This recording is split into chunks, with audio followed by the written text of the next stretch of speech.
amigo, ¿puedo decir? Casi. Vení. Una parte formal de la presentación es decir que el doctor Marcelo Mariño es clínico, es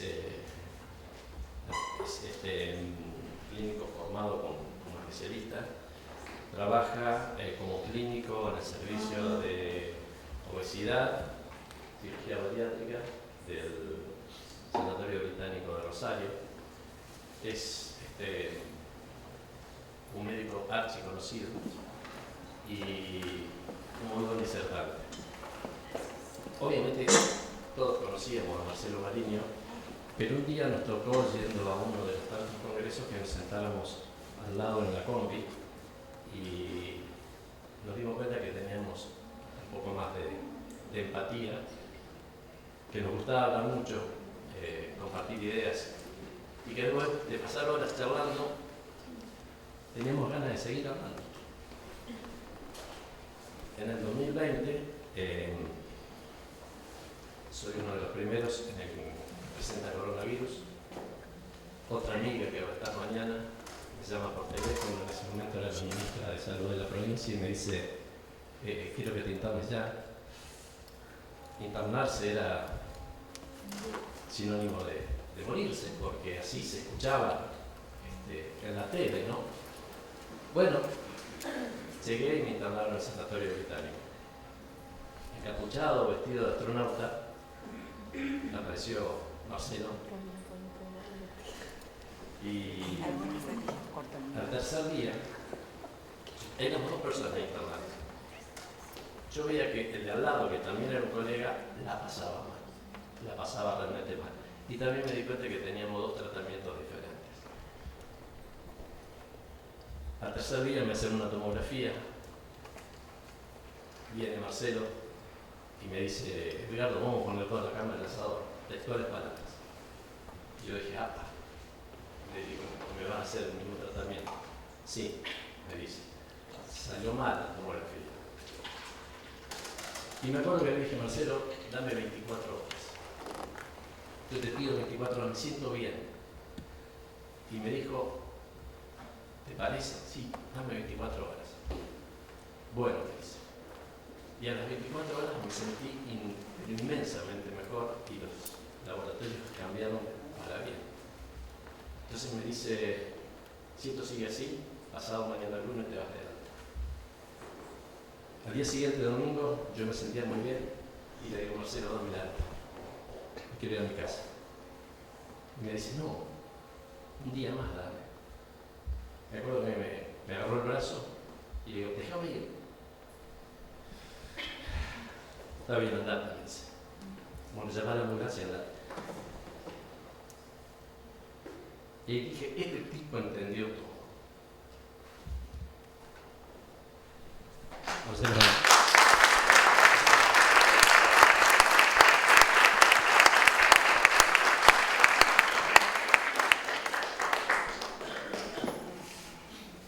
Bueno, gracias. Activo esto, ¿eh? Bueno, gracias, Edgardo, por tu presentación y también por la invitación. Los amigos exageran siempre. Entonces, a ver si esto está activo. Aprovecho a decir que, bueno, gracias por la invitación, Edgardo, a la organización, en nombre de Edgardo. Me gusta estar acá. Yo soy del interior también, lo que pasa es que estoy trabajando en Rosario hace un tiempo largo ya. Mi formación es ser clínico. A ver, ahí va bien. Y hace como 17 años me metí en el mundo de la obesidad, el metabolismo y la bariátrica. Y bueno, y ahí fui creciendo con este grupo que somos ya, hay algunos ahí, somos más de 25. Clínicos somos 7, cirujanos son 5, nutricionistas son 5, hay psiquiatras, hay endocrinólogos, bueno, hay kinesiólogos, armamos un grupo grande, hace mucho que estamos. Costó al principio hablar el mismo idioma y nos fuimos poniendo de acuerdo, aún en la diferencia, porque claro, cuando somos muchos pueden pasar cosas. Yo trataré de transmitir hoy, a ver si esto funciona, ¿está ahí? Más cerca quizás. Más cerca. Gracias. Ahí vamos. Un poco de la experiencia, combinado con los papers, me voy a reservar para las preguntas, por si aumenta la complejidad, pero creo que trataré de hablar simple y de no aburrirlo, sobre todo. Otra de las cosas que hice, porque esto va a combinar lo técnico y lo humano, fue una formación humanística que se llama Psicobiología Social, que intenta entender con quién estoy hablando cuando lo estoy atendiendo. O sea, eso de quién es el otro que viene a plantear un problema y a veces nos deja hipnotizado la enfermedad, diabetes, obesidad y demás, y nos olvidamos de la persona. Bueno, esto invita también a tener la persona en cuenta. Esto es de Argentina, una estadística de los factores de riesgo, de la encuesta nacional de factores de riesgo. ¿Y qué nos dice? Bueno, nos dice que sobrepeso, desde 2005 a 2018, está bastante parecido. Entre 34 y 36, mucho no pasó. Pero sí podemos decir que obesidad sí progresó. ¿Y esto qué quiere decir? Quiere decir que todos los que eran sobrepeso pasaron a ser obesidad. O sea que es una enfermedad progresiva y que si no intervengo, bueno, se va transformando. Y en las cosas que se va transformando, otra vez, si vemos hipertensión, colesterol y diabetes, colesterol está bastante parecido. Hipertensión está bastante parecida, pero diabetes no. Es evidente que muchos de los pacientes obesos que aumentaron de peso terminaron en diabetes. Y acá viene la primera reflexión. Si no intervengo en obesidad, la posibilidad de pasar a diabetes es mayor. A ver ahí. Ahí estoy. ¿De dónde viene la bariátrica? Porque uno dice, ¿qué tendrá que ver el estómago con los gordos y con los diabéticos? En realidad no tiene que ver nada. La bariátrica nace cuando a las personas con problemas nutricionales, en este caso obesidad, ingresaban a un tratamiento médico y ¿qué les pasaba? Y empezaban en enero de 2023 y cerraban en diciembre y la cosa estaba medio parecida.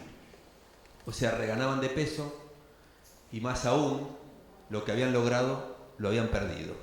Eso es lo más común cuando solamente la intervención era un plan nutricional, un plan de actividad física y alguna cosa conductual. O sea que sostener el logro era la dificultad. Ahí aparece la banda gástrica, más luego la gastrectomía vertical en manga y luego el bypass. ¿Y qué empezamos a ver? Que el descenso de peso era muy fuerte en el primer año, con gran intensidad en los primeros 6 meses. Tan es así que hoy en los primeros 6 meses se juega lo que va a pasar en el largo plazo. O sea que el futuro del problema obesidad, cuando aparece la estrategia cirugía bariátrica o metabólica, se va a jugar en los primeros 6 meses. Y como ven, ahí está el descenso. Y después pasan cosas. La reganancia se va a jugar en los primeros 2 a 5 años. Y después les voy a decir los porcientos de la reganancia, porque ahí tenemos un talón de Aquiles. Porque es claro que el estómago no es la razón del problema, es una estrategia de tratamiento, ¿cierto? Sigo avanzando. La opción será gastrectomía, reducirle el tamaño del estómago. En el 80% el estómago se saca y queda una manga, casi la continuidad del esófago con el intestino delgado.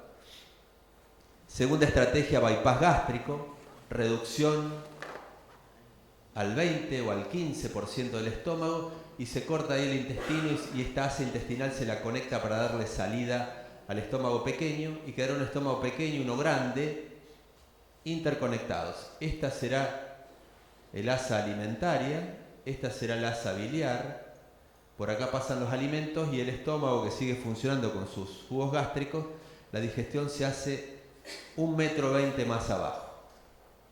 Y ahí vamos a ver que pasan cosas. Este es el viejo cinturón gástrico que hoy casi está en desuso. Y esta es el switch duodenal, una cirugía grande. Copinaro en Italia la promociona. Hoy es muy mal absortiva y hoy ocupa un porciento pequeño, diría del 5%. Vamos avanzando. ahí?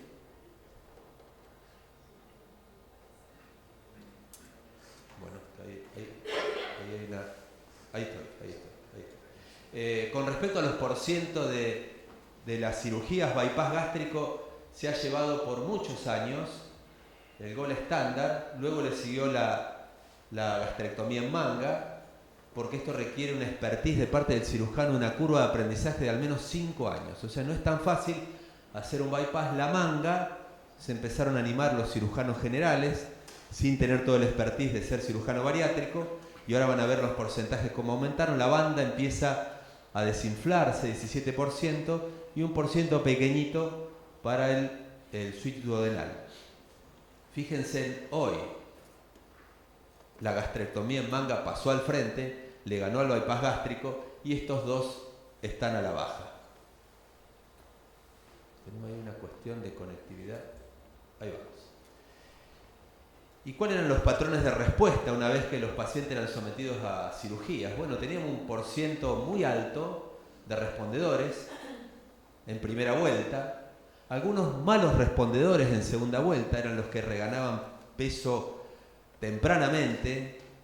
Y esta es una pregunta que le voy a dejar flotando. Es claro que si no hago la alianza cerebro-estómago, operarle el estómago a las personas no será suficiente. Y después teníamos los malos respondedores primarios. Para todo lo que pasa en medicina siempre estará el que de entrada no le va bien. Y uno tenía una expectativa de un 25% de descenso de peso, vamos a decirlo en números, personas de 100 kilos, que pensábamos que iba a llegar a 70, 75, y lograron solo 10 kilos. Era una falla de primaria en el proceso. Ya no necesitábamos que reganen porque de entrada bajaban poco. Existen esos pacientes, son pocos, es menos del 10%, felizmente. Les sigo acercando un poquito para acá. Ahí va. ¿Y cuántos se perdían en el camino? Bueno, el primer año, etapa de luna de miel, los pacientes prácticamente en el 100% los teníamos en seguimiento.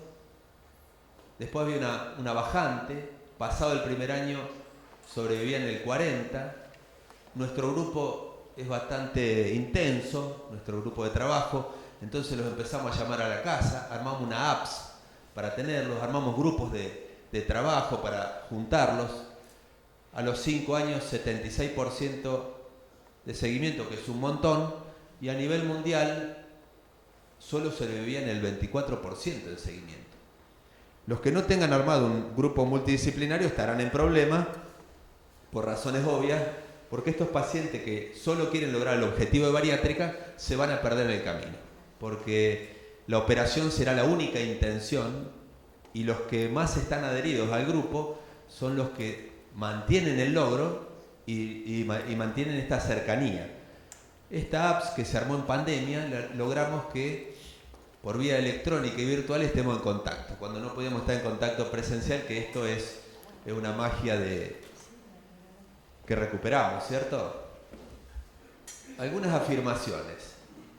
Bariátrica ha sido potente en bajar las comorbilidades, y en esto, comorbilidad en obesidad, más de 33 asociaciones le habitan: esteatosis hepática, apnea de sueño, diabetes 2, litiasis vesicular, varices, tumores incluso. El 75% de las comorbilidades van a resolviendo obesidad. En esto no tenemos duda. Que desde el punto de vista quirúrgico le gana el tratamiento médico, no tenemos dudas. Que en largo plazo el desafío no es bajar, sino sostener y mantener los kilos, tampoco tenemos duda. Ahora, hoy el foco está en la reganancia de peso. ¿Qué es lo que vemos? Que después de los 2 años las personas en promedio aumentan 10 kilos, pero la dificultad puede ser mayor. Entre el 20 y el 90% de los pacientes pueden recuperar peso aún teniendo la cirugía bariátrica. Y fíjense que entre 3 y 6 años es donde se da el pico mayor. ¿Qué es lo común que vemos nosotros en el consultorio todos los días?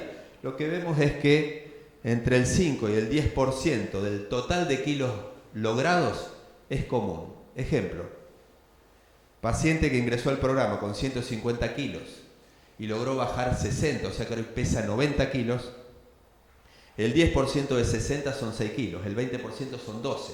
O sea, recuperar 12 kilos de 60 perdidos entre 3 y 6 años es un hecho frecuente. E incluso eso se lo comentamos a los pacientes antes de ingresar al programa. El problema se arma cuando reganamos el 25% y acá hay que revisar cosas. Ahora les cuento qué son esas cosas a revisar. Y dentro de la reganancia, uno de los que puede reaparecer es diabetes. Y ahora también le voy a contar alguna particularidad. Y este detalle, la hiperglicemia, o sea, la reaparición de diabetes, se empieza a ser independiente de los kilos. Ahora le cuento los números. Esto es importante porque a la hora de sugerirle una operación bariátrica a una persona que tiene diabetes, tendrá algunas particularidades. Entonces, con cirugía bariátrica, con 12 años de experiencia y de seguimiento, en un grupo de pacientes, ¿qué vimos? Bariátrica, o sea, se operó porque el índice de masa corporal fue más de 40, pero además tenía diabetes. ¿Por qué hago esta diferencia? Porque la otra intervención será la cirugía metabólica. Lo operamos por diabetes y además tenía obesidad. En este caso, la remisión de diabetes, 75% a los 2 años, 62% a los 6 años, o sea que el porciento va bajando a medida que va aumentando el tiempo. Y esto se empieza a ser independiente del tema peso. Ya vamos a ver de qué otras cosas depende. Uy, algo pasó ahí. La remisión de diabetes con bariátrica también va a depender de la situación previa. Si el paciente era diabético, pero no estaba con medicación, alta respuesta. Esto ya nos pone en la brújula de ir conociendo cuándo se la propongo a la intervención. Si estaba con hipoglucemiantes orales, entre 1 y 3 hipoglucemiantes, la respuesta bajaba un poquito. Y si estaba insulinizado, estábamos en problema para ofrecerle respuestas. O sea que después vamos a hacer la diferencia, diabetes 1 y diabetes 2, si tiene la indicación. ¿Y cuándo es el tiempo de indicación? Se armó un consenso en diabetes de cirujanos. Y aparece una primera intención. Acá estamos posicionados 2004. Índice de masa corporal más 40, con diabetes tiene una opción. Y después apareció el más 35.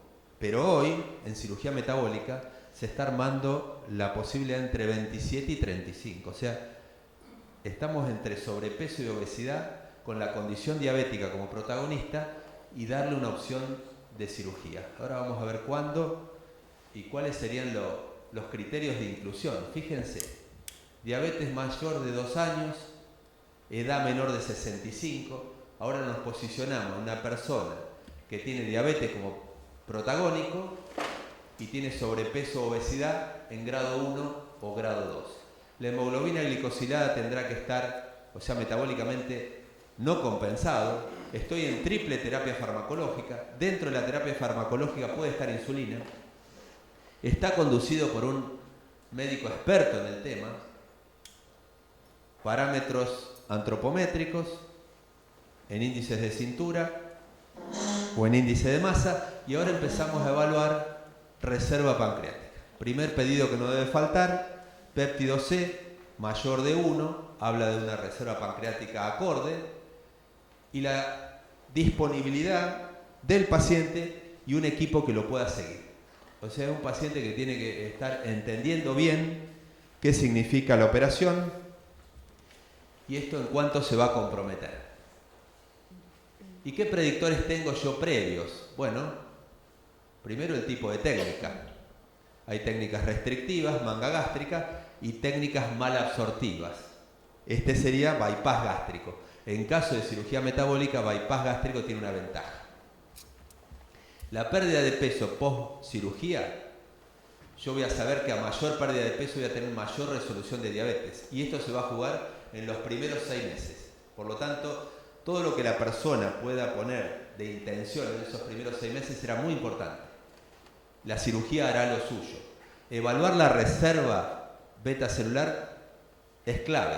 Acá tendremos, en primera medida, péptido C. También tendremos que evaluar la parte de ir descartando si hay componente autoinmune, o sea que le voy a pedir los anticuerpos anti-islotes y los anticuerpos anti-GAT, porque los pacientes que tengan anticuerpos positivos son menos respondedores y probablemente no sean buenos candidatos. También voy a evaluar la severidad de la diabetes y también voy a evaluar el tiempo de diagnóstico. Acá hay como una ventana. Ahí les voy a mostrar un estudio de personas con diabetes menor de 2 años del diagnóstico, alta posibilidad de respuesta, y después también les voy a mostrar los que tienen más de 10 años de diagnóstico. La respuesta es muy inferior. Por lo tanto, el tiempo entre el diagnóstico y la posibilidad de cirugía metabólica va a tener que tener un traje a la medida, y esto es una herramienta más que vamos a tener que tener en cuenta a la hora de ofrecer, porque hoy tenemos de todo para diabetes. Pero el tiempo quirúrgico es un tiempo precioso, por lo tanto voy a tener que ser muy selecto a la hora de definir al paciente. ¿Cuáles son los efectos cuando yo le explico al paciente, que no sé si es necesario explicar esta complejidad, pero en el ámbito médico sí debo conocerlos?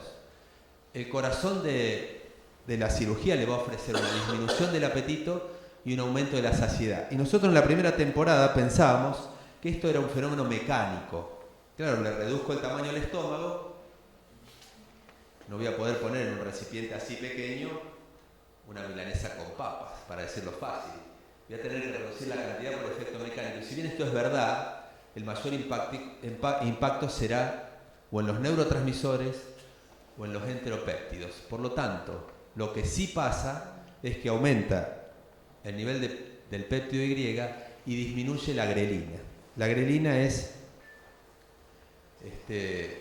un orexígeno, un aumentador del apetito, y disminuyen fuertemente y aumentan fuertemente en el primer año y hasta los 2 años. Y probablemente en este primer renglón se argumente la razón misma por la cual los pacientes reganan peso.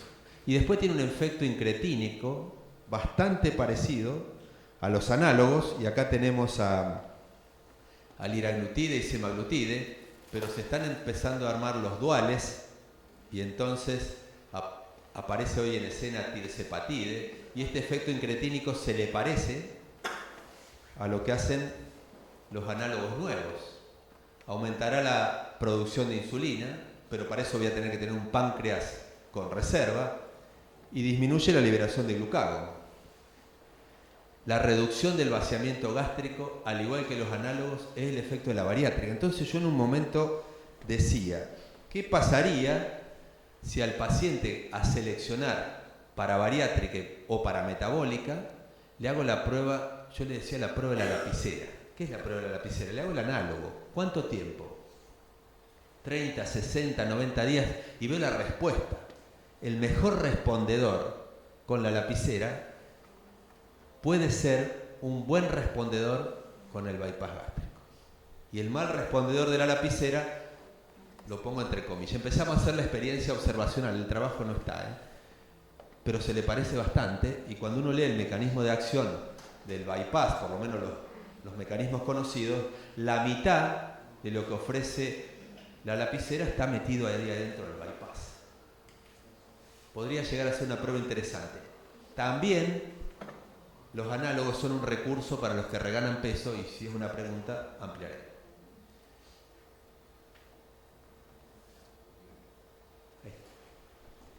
¿Cuándo decíamos que la cirugía metabólica, entre comillas, le curaba la diabetes? Está dicho en esos términos. Tal vez términos ambiciosos. Y había, lo que pasa que la carátula era ambiciosa. Una respuesta parcial era cosas que hoy logramos con los fármacos, no en todos los casos, diría en menos de la mitad tal vez. Y una remisión total era prácticamente ser normal. Por lo tanto, cuando íbamos al criterio era sumamente ambicioso. ¿Y qué mostraban los estudios? Bueno, Schauer, cirujano que es uno de los que más escribe el tema de diabetes y cirugía bariátrica y metabólica, en 5 años dijo, sin ninguna duda, es mayor el beneficio que la terapia médica intensiva con todos los recursos, prácticamente en todos los parámetros. Control glucémico, peso, lípidos, no figura hipertensión, pero también habría que ponerlo, y también en calidad de vida. Y sobre todo yo le agrego, y en largo plazo. A ver, che. Ahí voy. Y Dixon también se juega otra opción y dice, en diabetes con menos de 2 años de evolución, la remisión es del 73%. Lo que pasa es que es diabetes leve, a lo mejor estoy en la primera etapa de tratamiento, qué difícil hacerle semejante oferta, ¿no? Las tasas de remisión otra vez superaron al tratamiento médico intensivo y es más eficaz el impacto en diabetes que en pérdida de peso. ¿Qué quiere decir? Que a lo mejor yo bajo 15 o 20 kilos en pérdida de peso, más aún, en una obesidad grado 1, son solo los kilos que me sobran. Y el impacto metabólico más ampliado que el tratamiento médico. No está claro, y esto sí que es importante, si el beneficio está relacionado a la pérdida de peso, al acto quirúrgico o a factores todavía no conocidos. Yo les cuento, les decía que me amaco entre paper y experiencia, y yo me empecé a sorprender hace como 15 años cuando ingresaba un paciente diabético. Nosotros en ese momento decíamos menos de 5 años es el parámetro de evolución. Estábamos en tema bariátrico, una persona que pesaba más de 150 kilos. Salían de quirófano con 80 de glicemia, en la mitad de las veces. Ese paciente auguraba una expectativa sumamente interesante. Y después salía el otro, y todos estábamos expectantes, porque salía del quirófano y lo estábamos esperando con la glucosinta para pincharle el dedito, porque si era un 150, las expectativas no eran tantas. Y empezamos a decir esto, todo a ojo, Después aparecieron los estudios, les estoy hablando hace 15 años atrás. Decíamos, hay una parte de las personas en la respuesta diabética que era cirugía dependiente, y había otra parte que era kilo dependiente. Teníamos que esperar el descenso de peso del primer trimestre para tener el impacto en diabetes. Pero había uno que salía de quirófano curado, entre comillas. Ese probablemente era el que después en los estudios aparecía con las remisiones completas y el otro aparecía con las remisiones parciales.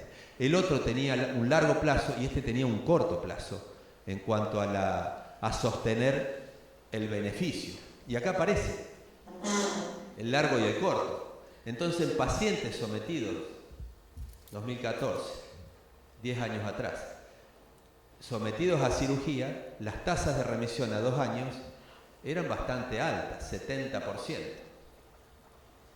Y si el paciente estaba a 15 años, o sea, en largo plazo, bajaba al 30%.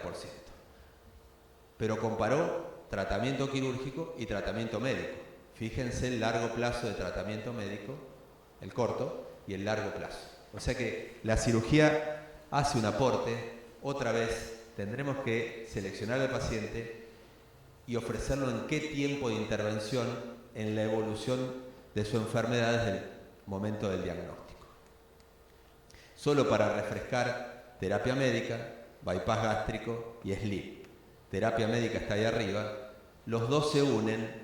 Hay un 10% de diferencia entre la manga gástrica y el bypass gástrico, tanto en la glicosilada como en el descenso de peso. Es un 10%, yo estaría en condiciones de decirle al paciente ahí en vivo, usted va a lograr el 60-70% de su peso deseado con manga, 70-80% con bypass, un 10% diferencial.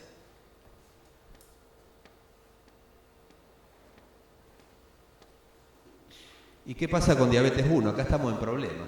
Probablemente no sea una propuesta asertiva la cirugía metabólica. ¿Por qué? Porque en pérdida de peso se llevó bien. En menor demanda de insulina también se llevó bien. En glicosilada no tanto. Casi lo que hace un fármaco que se precie de ser efectivo en diabetes. Cetoacidosis postoperatoria de cada 4-1. Hipoglicemia, otra dificultad. Y después los trastornos digestivos. las náuseas, los vómitos de difícil tratamiento y también el ilio postoperatorio, y pacientes que tenían probablemente un proceso disautonómico como complicación secundaria de la diabetes, que era el favorecedor de toda esta problemática, ¿cierto? Para tener en cuenta, la pérdida de peso en el primer año, y les digo en los primeros 6 meses, es clave en la remisión de la diabetes. La recaída de la glucemia no se asoció a la recuperación de peso. Pareciera ser que el descenso de peso primario es el que determina si la diabetes remite o no remite. Pero la recuperación de peso después se hace independiente del control glucémico. Entonces esto es un dato muy importante a la hora de la oferta del paciente que tenemos enfrente. Un parámetro interesante cuando encontramos los metaanálisis a la hora de tener un tiempo de cuándo lo ofrezco, generalmente menos de 8 años. Nosotros decíamos 5 en el empírico, 10 estamos pasados. Nos dice 8, como predictor para sostener una glicosilada aceptable. También el efecto secundario beneficioso en lípidos y antihipertensivo, y no serían buenos candidatos, lo dijimos, péptido C bajo, anticuerpos positivos, tal vez no sería una oferta. El máximo que le podemos ofrecer es bajar los kilos, si tiene componente de obesidad, bajar la demanda de insulina y tener algún efecto benéfico, no tanto en lo metabólico, sino en lo antihipertensivo y en la medicación de los lípidos. ¿Y cuáles son las cosas que habitualmente nos encontramos? Las técnicas malabsortivas mejor que las restrictivas. En pérdida de peso y en mejoría de insulinoresistencia no tenemos duda. Medir la reserva celular, beta celular será clave. Tener en cuenta el tiempo de evolución de diabetes, dijimos menos de 5 años, con una extensión a menos de 8. Ver qué tratamiento farmacológico previo tiene. El manual de metabólica dice 3 drogas, incluyendo insulina. Nos tenemos que plantear si a lo mejor estamos llegando un poco tarde a la indicación. Y medir la reserva pancreática es necesario antes de la propuesta. Algunas afirmaciones y cosas para llevar a casa para el consultorio. La cirugía metabólica no cura la diabetes, aunque es mejor que el tratamiento médico. El mecanismo benéfico es la reducción de peso, sobre todo a la entrada. En la recaída de diabetes no tanto. Habrá un efecto incretínico que se le parece bastante a los análogos, pero también hay otros enteropéptidos en juego. Los predictores de éxito quirúrgico tienen relación con la técnica, los malabsortivos van mejor. La pérdida de peso también, un 10% a favor de bypass con respecto a manga, y la reserva beta celular clave antes de hacerle la oferta. Cuanto más corta la evolución de diabetes y la técnica es malabsortiva, el impacto será mayor. Tal vez tendremos que medir otra vez el momento de la propuesta. La gran mayoría de los diabetes 2 no cumplen con estos criterios, o sea que no será fácil incluirlo en la propuesta. Y la tasa de mejoría disminuye con los años de seguimiento. Vimos que en los primeros 5 años se conserva bien el beneficio, pero cuando pasamos los 10, la recaída de diabetes y la vuelta a la necesidad de fármacos es casi un hecho. Reflexión final: la diabetes es un continuo. El desafío para el equipo tratante es identificar la mejor herramienta médica o quirúrgica que produzca el beneficio metabólico deseado en un momento dado de la evolución de la enfermedad, evaluando siempre el riesgo-beneficio. Y no nos olvidemos de la persona en cuanto a que le vamos a hacer una propuesta que tiene que ser, en este sentido, teniendo en cuenta también el deseo del paciente. Yo me planto acá y me abro alguna posibilidad de preguntas o dudas o comentarios.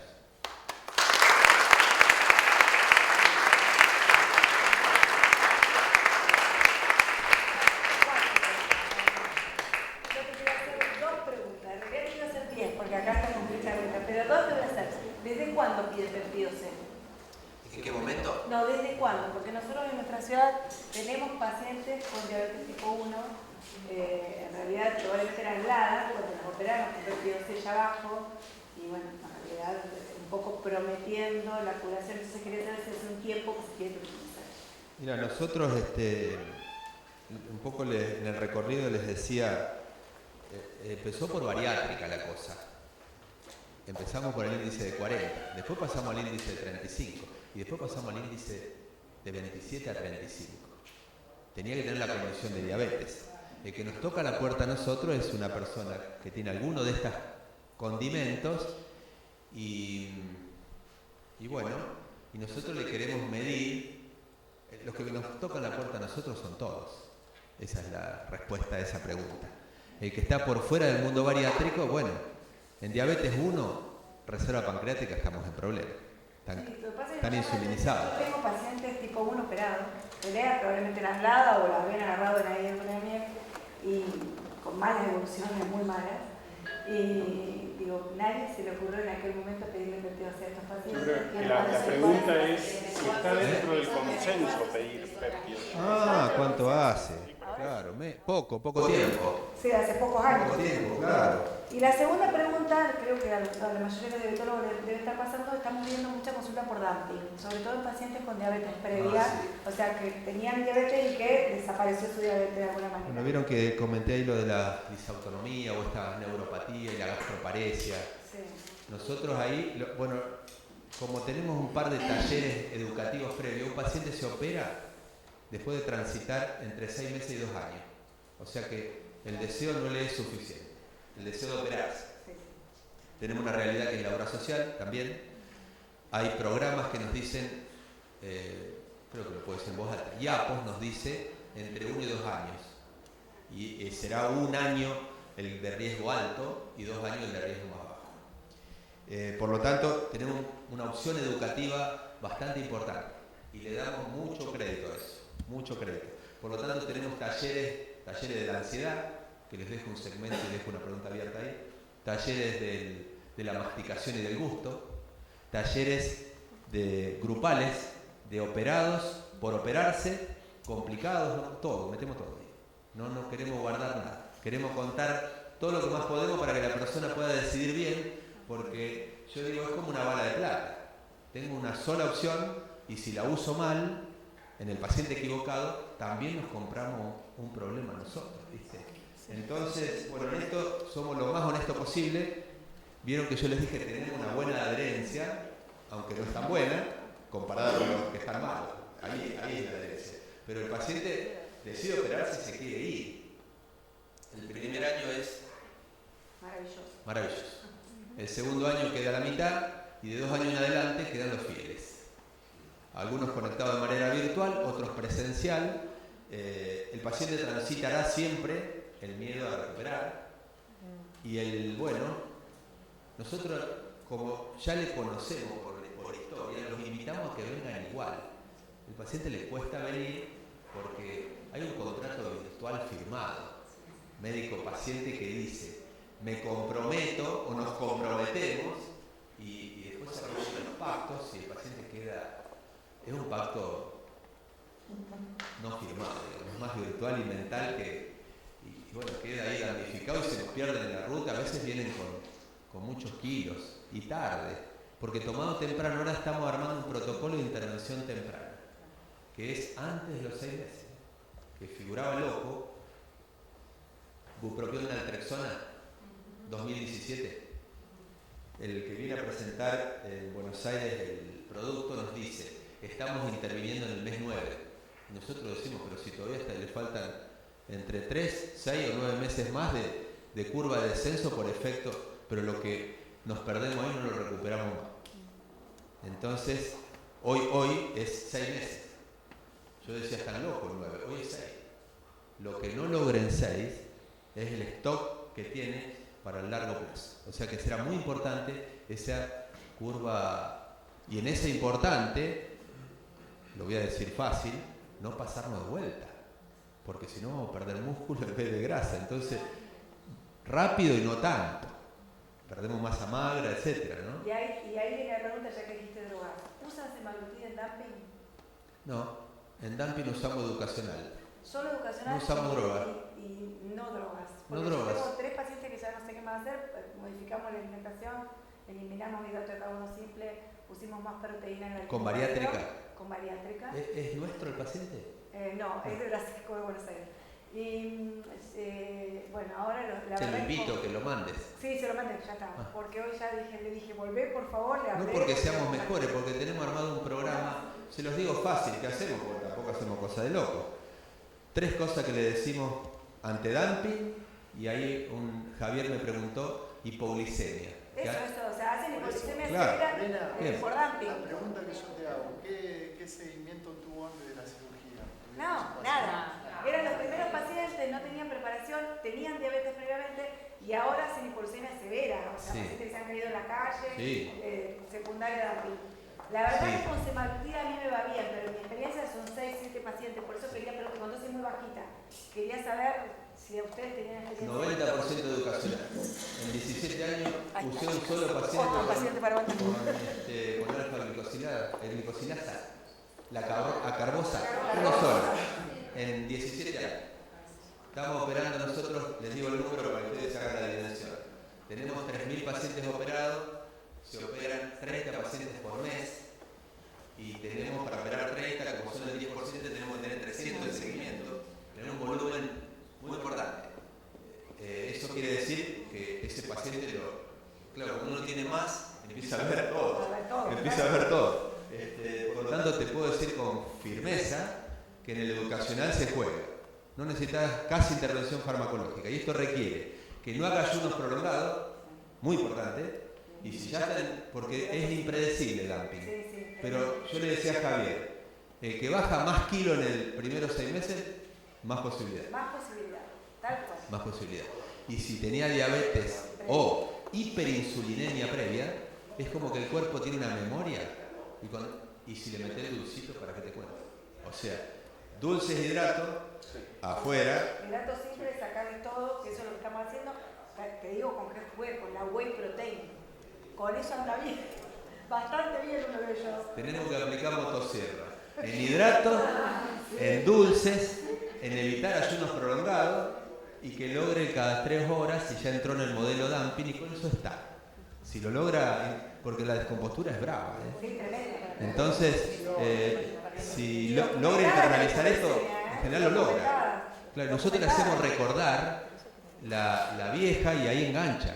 Ya está dicho. Ya está dicho en el educacional. Clave la en el seguimiento previo y en el seguimiento posterior, ¿no?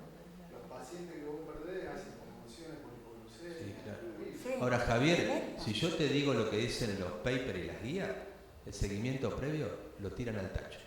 Si yo te cuento la experiencia personal, te digo, nos argumentamos en el seguimiento previo. En la previa. En la previa.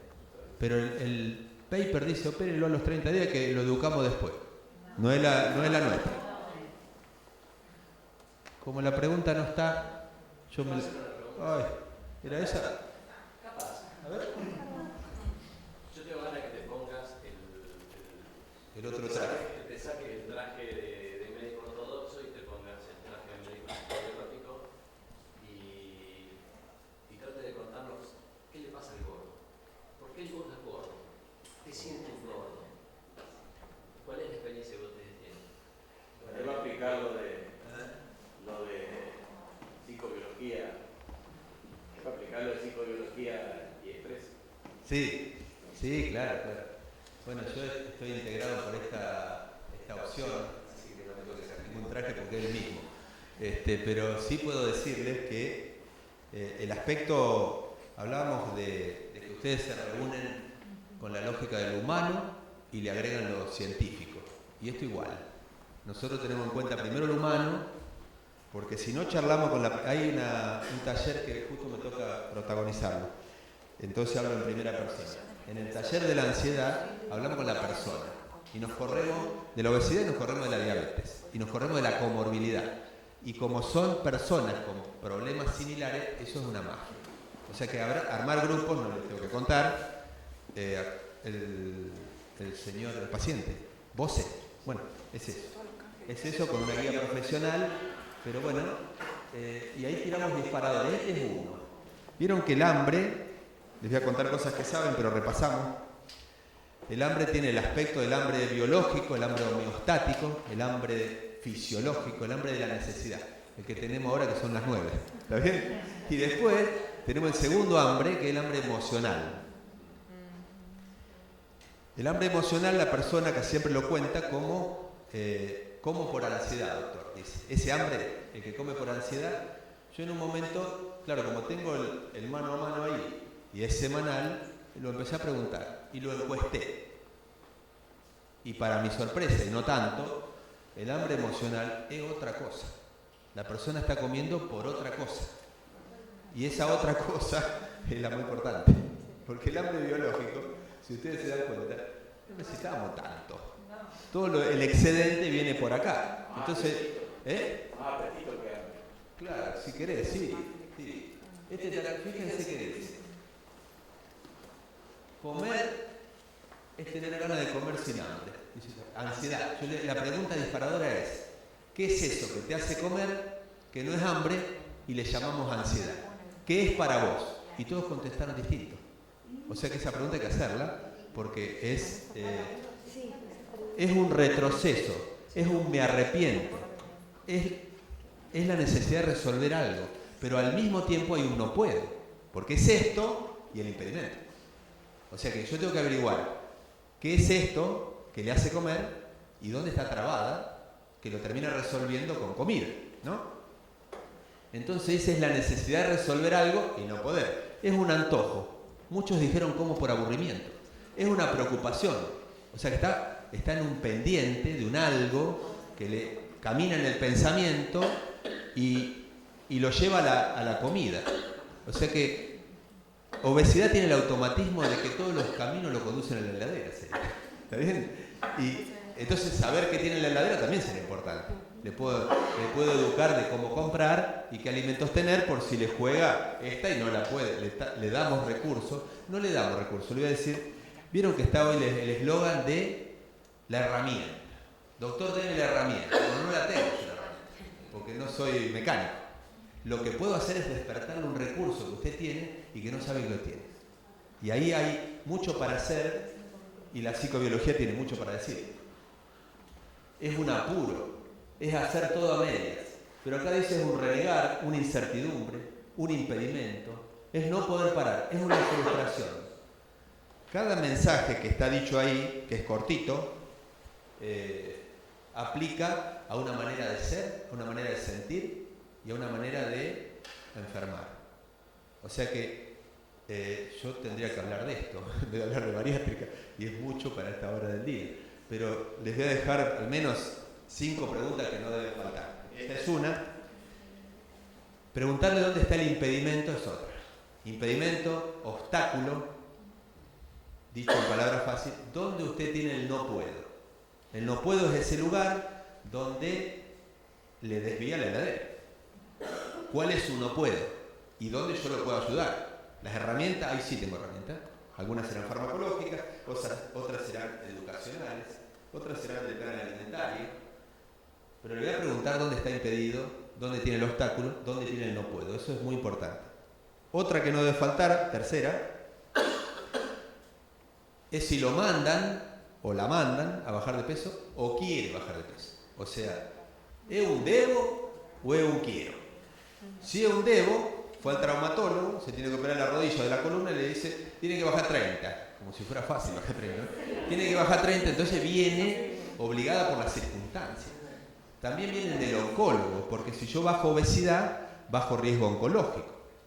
Mama es el mejor ejemplo de eso. Vienen también de los cardiólogos.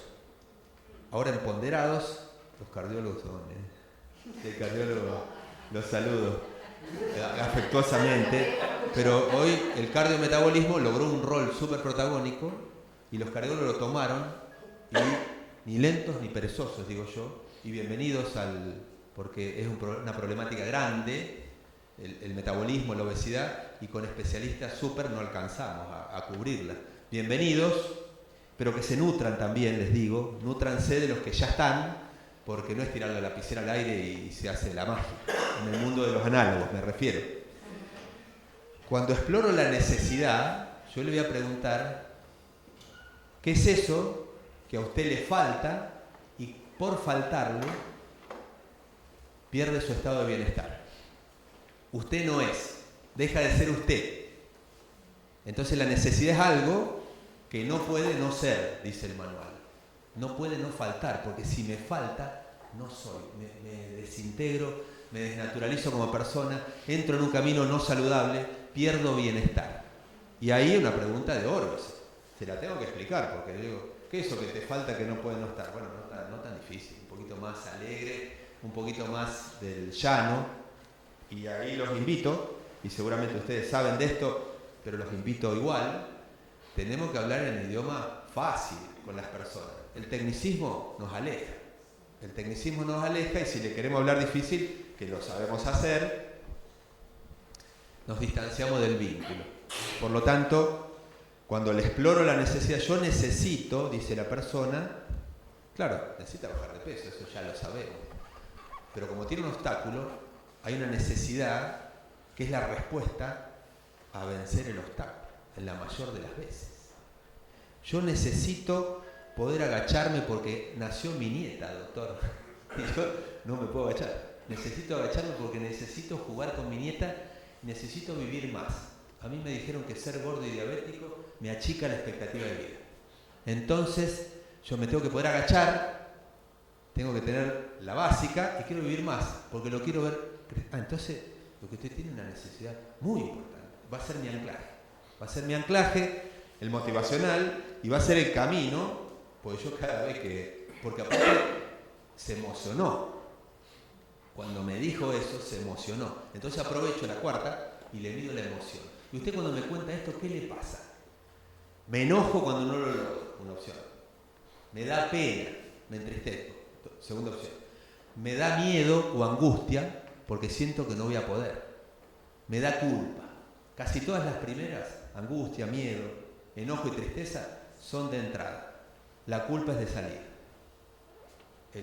Obesidad, preferentemente, y diabetes, que juega de la mano, tiene culpa porque sabe todo lo que tiene que hacer y le sale más o menos. Y nosotros tenemos que ayudar con la mayor amorosidad posible de saber, porque si no le damos esa apertura, nos va a mentir. Lo vamos a invitar a que nos mienta, a tirar la piadosa, digo yo. Nos va a tirar la mentirita piadosa porque en realidad lo pusimos en un lugar incómodo, con el dedito acusador, que muchas veces también lo sabemos usar.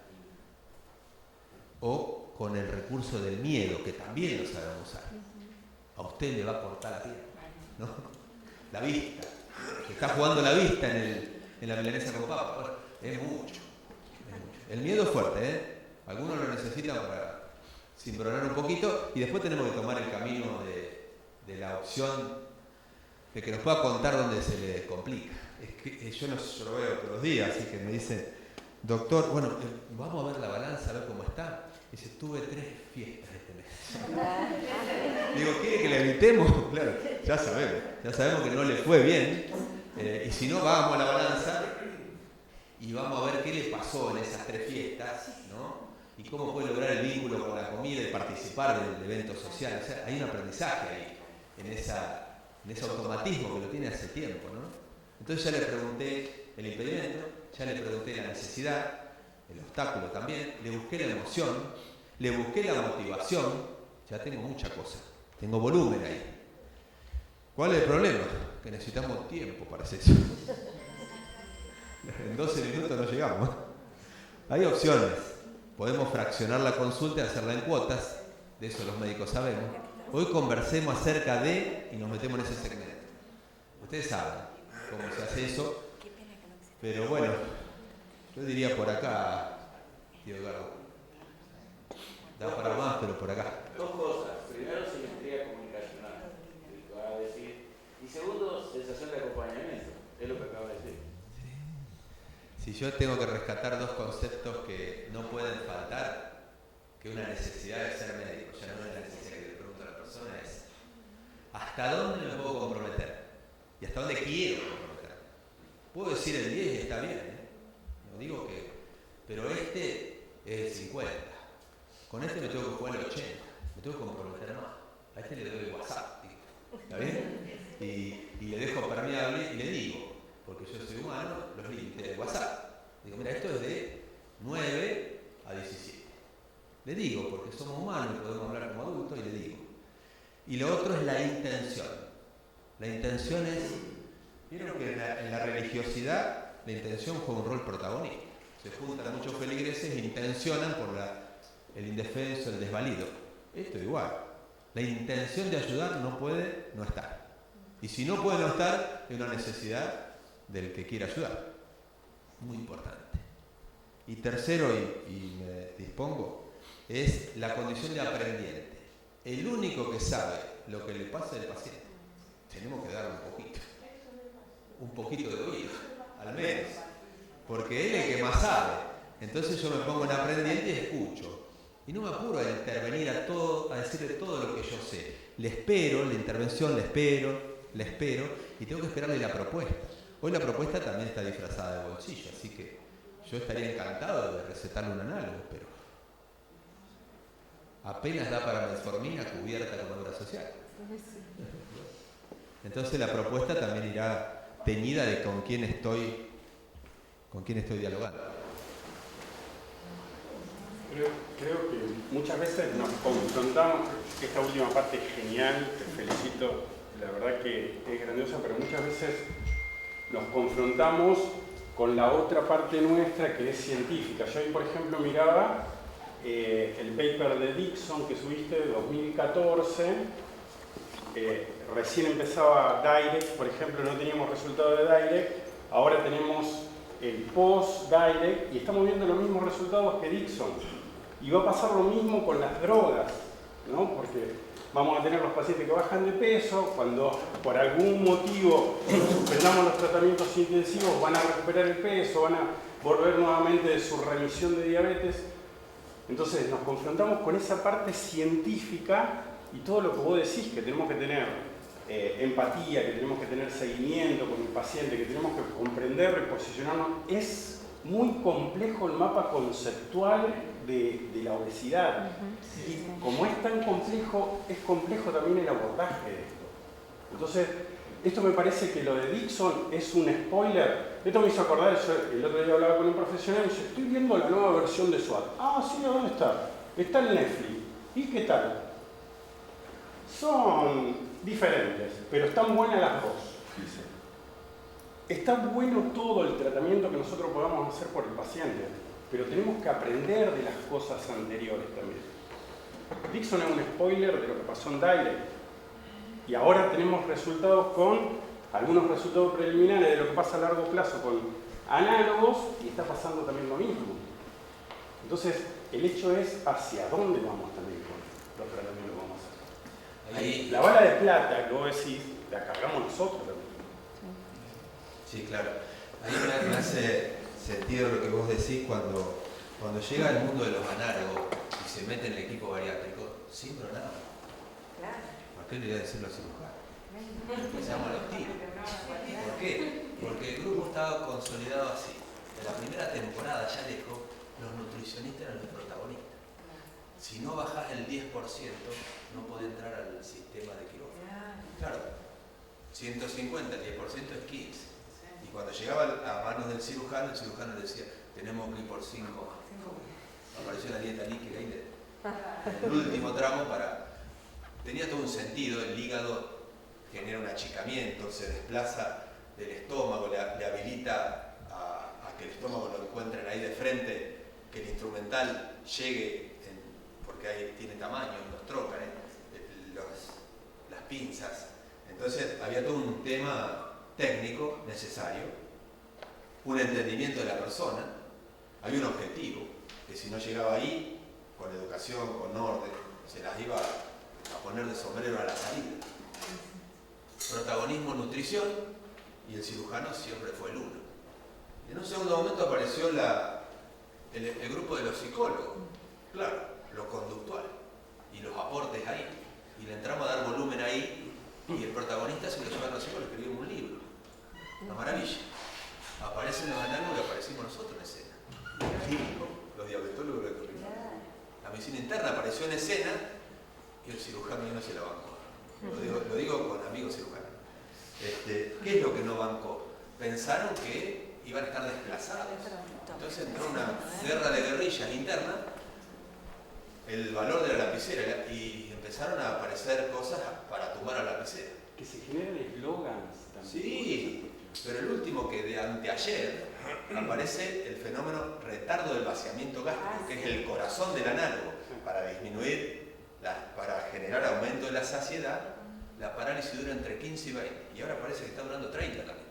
Entonces, claro, venimos con la ayuda del análogo, persona de alto peso, va a entrar al quirófano, le tengo que suspender el análogo ahora 30 días antes, porque apareció un broncoaspirado de la vida, con el retardo, el estómago parcialmente vaciado, digo, vamos a tener que acompañar este proceso de avances, tener esta paciencia, aprender de lo viejo, trasladarlo a lo nuevo,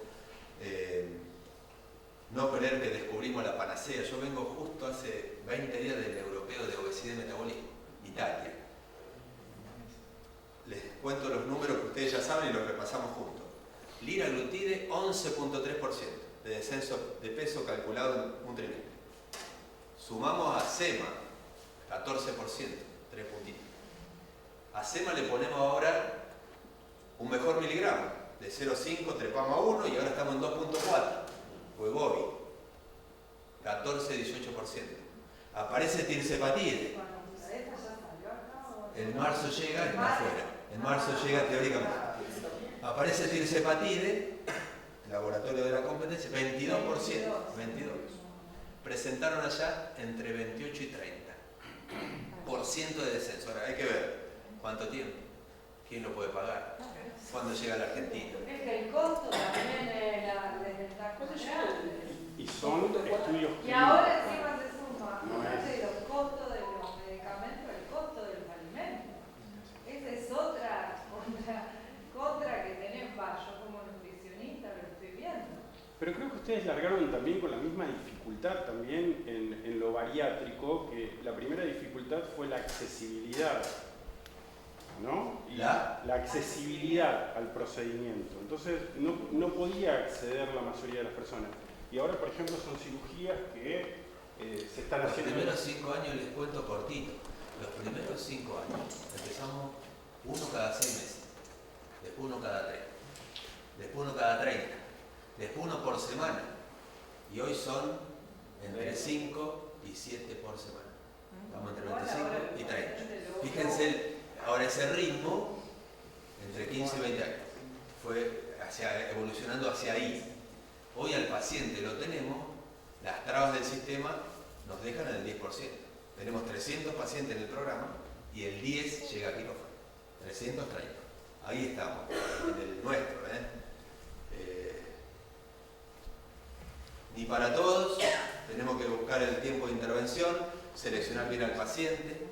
Sabemos que más temprano es mejor, pero tampoco tan rápido. Es la bala de plata, ahí justito en el momento